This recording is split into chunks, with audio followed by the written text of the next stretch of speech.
these standout prospects never managed to live up to the hype. He couldn't throw the football accurately. I don't understand why people couldn't see that. Welcome to WatchMojo.com, and today we're counting down our picks for the top 10 worst NFL draft picks. Organizations kept employing him, almost saying to him, okay, Lawrence, it's okay, you can be a thug. For this list, we're looking at those players who were selected high in the draft, but for whatever reason, failed to live up to expectations. He got way bigger in college than his joints would carry. Edmund, outstanding, a 280-pound tackle.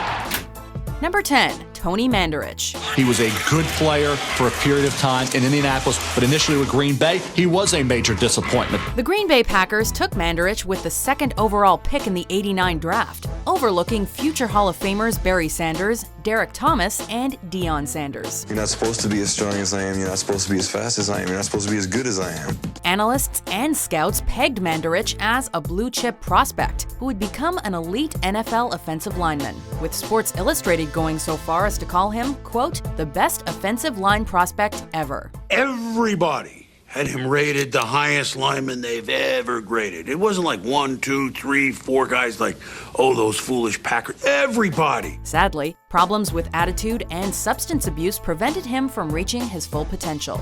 After being cut by the Packers, he was checked into rehab for drug and alcohol addiction and eventually got sober. Part of the 12-step program is to make amends for the things that you did wrong. So I thought to myself, how in the world do you make amends for the disaster you created in the NFL? He made a brief comeback when he returned to the NFL with the Indianapolis Colts, but had limited success before a shoulder injury forced his retirement in 1998. If you've been described in your college career as an all-time great, how can you fail? Number 9, Heath Shuler. So much pressure, so much money, so much time put into a guy, and then you flop. Shuler was selected 3rd overall by the Washington Redskins at the 1994 NFL Draft.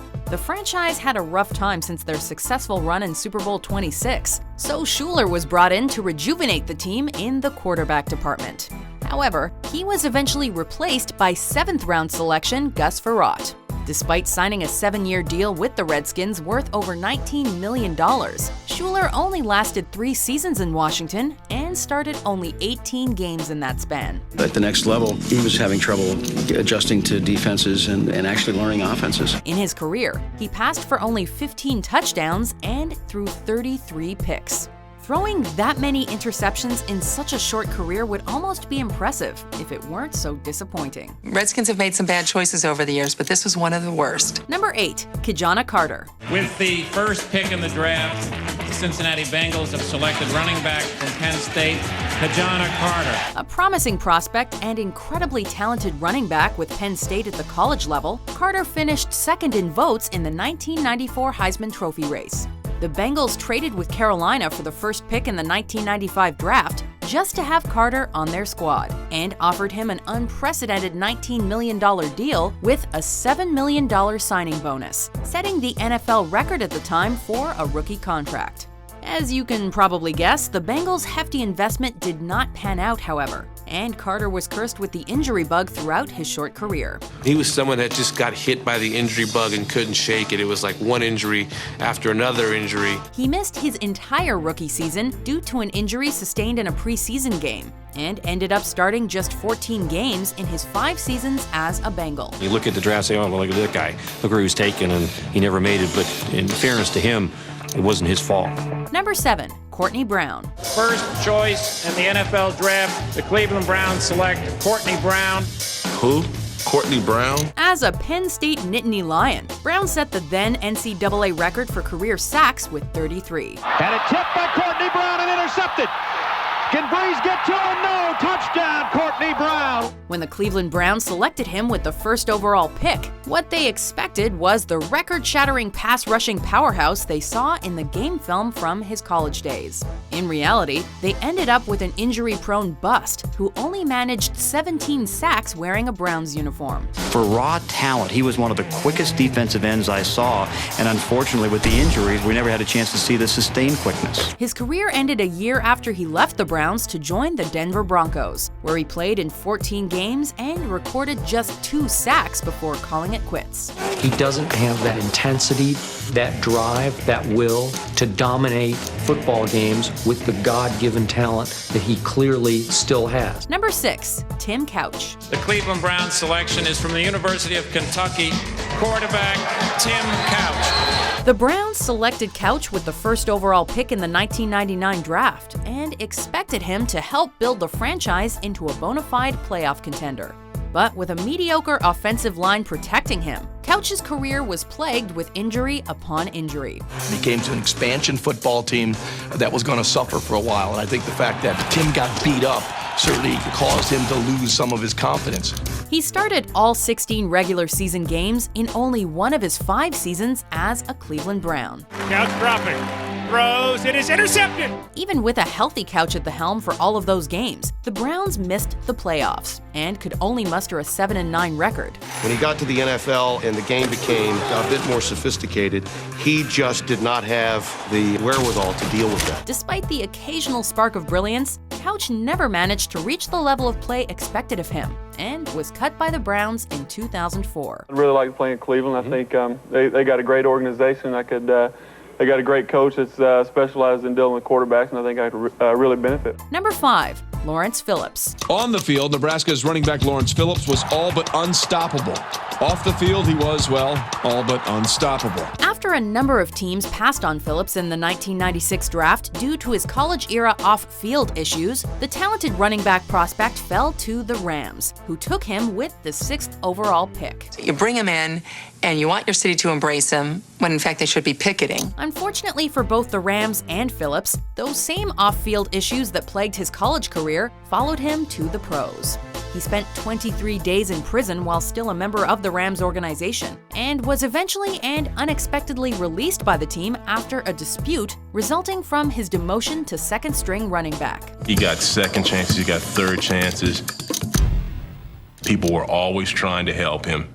And what a colossal waste of talent. While his potential and athletic ability were undeniable, he was never truly able to overcome his troubled past. And he committed suicide in January 2016 after being charged with first-degree murder. We're done talking about unrealized potential. We want to talk about what he did accomplish and celebrate all of the good things that he did do. Number 4, Akili Smith. Yeah, I'm ready to go. Picked 3rd in the 1999 draft, Smith was a bit of a gamble for the Bengals considering he'd only played a single successful season of college ball with the Oregon Ducks. The Bengals could have traded their first-round pick to the New Orleans Saints in exchange for 9 draft picks over 2 years, but they turned down the offer to draft Smith. He went on to start just 17 games and threw 5 TD passes in his 4 years in Cincinnati before being released in 2002. Smith tried to continue his career with a few other teams, including the Frankfurt Galaxy in NFL Europe and the Calgary Stampeders in the CFL, but he failed to find a role with either of them. I'm starting to learn in the CFL. It doesn't matter how much you're down until the time is off the clock, so we still felt we was in that game, we just didn't get it done. Number 3, Charles Rogers. Charles Rogers had 68 catches and 13 touchdowns. As an All-American college athlete coming out of Michigan State, all eyes were on Charles Rogers at the 2003 draft. Rogers race for the end zone. Touchdown! During his college years with the Spartans, he broke a number of NCAA and school records, including Randy Moss's record of 13 straight games completing a touchdown catch. Remember the 68-yard play? It was a blitz. The Lions selected Rogers 2nd overall with high hopes, with analysts and pundits comparing him to Moss. However, injuries and suspensions limited Rogers to only 15 games played in his 3 seasons with the Lions. He only managed 36 catches and 440 yards in that span, before he was cut by the Lions in 2006. Pressure gonna be there. Either you can live up to it, or you can't. I failed to do that. Number 2, Jamarcus Russell. With the first pick In the 2007 NFL Draft, the Oakland Raiders select quarterback Jamarcus Russell, LSU. Selected first overall in the 2007 draft by the Oakland Raiders, Jamarcus Russell was held out of training camp due to contract negotiations, eventually signing a 6-year, $68 million contract with over $31 million guaranteed. The magnifying glass was so big on Jamarcus and the expectations were so high, unfairly high, because it's not his fault that he was paid that money. Considering the Raiders' decision to cut Russell in 2010 after throwing for 23 career interceptions and only 18 touchdowns, they probably want some of that money back. Russell was a dominant college quarterback at Louisiana State University and was compared to other successful big-body pros like Ben Roethlisberger. Despite high expectations, Russell did little to elevate the Raiders from their bottom-of-the-league status and is currently begging teams to give him another shot. Be a young kid and having so much on your plate as far as everybody who's in the Raiders organization, like their life is in your hand. And on the other hand, I had my life, and it didn't go together. Before we unveil our number one pick, here are some honorable mentions. In the NFL, the publicity came first. The performance never equaled what happened in Oklahoma. I don't think his career was ever the same when Bo Jackson ran him over for a touchdown. I mean, you saw that he had that kind of sleek body and speed, but it never did translate into the NFL. The Houston Texans select David Carr, quarterback from Fresno State. How can you boo that here? It's not like this is a surprise. 24 and 44 in his career. Second overall pick by the Seahawks in '93. He collected a lot of NFL helmets, though. There are a lot of Heisman Trophy winners who did not do particularly well in the National Football League, but I can't remember one who was such an unmitigated bust. Number 1, Ryan Leaf. The San Diego Chargers select quarterback, Washington State University, Ryan Leaf. After winning his first 2 games as a Charger, the San Diego fan base may have thought their second overall pick in the 1998 draft was the real deal franchise quarterback they desperately needed. Fumble by Ryan Leaf. Unfortunately, Leaf threw for 2 interceptions and 4 fumbles in his 3rd game against the Kansas City Chiefs, and it was all downhill from there. Don't talk to me, all right? Knock it off! Locker room drama, spats with the media, and late nights of partying didn't help his relationships with his teammates, coaches, fans, or front office. And he was promptly released after turning the Chargers into the worst team in the league. Ryan Leaf is the quintessential bust. He was supposed to be the savior of a franchise. They mortgaged their future and changed the whole culture of their franchise to get him. In 3 seasons as the Chargers' starting quarterback, Leaf only managed 4 wins total. It's very sad to see someone who was extraordinarily physically gifted, had achieved financial security, was in an ideal location, and due to inner demons, it didn't work out. Do you agree with our list? Who do you think are the worst draft picks in NFL history? He'll be remembered for his college greatness and his disappearing act in the NFL. For more exciting top 10s published every day, be sure to subscribe to WatchMojo.com.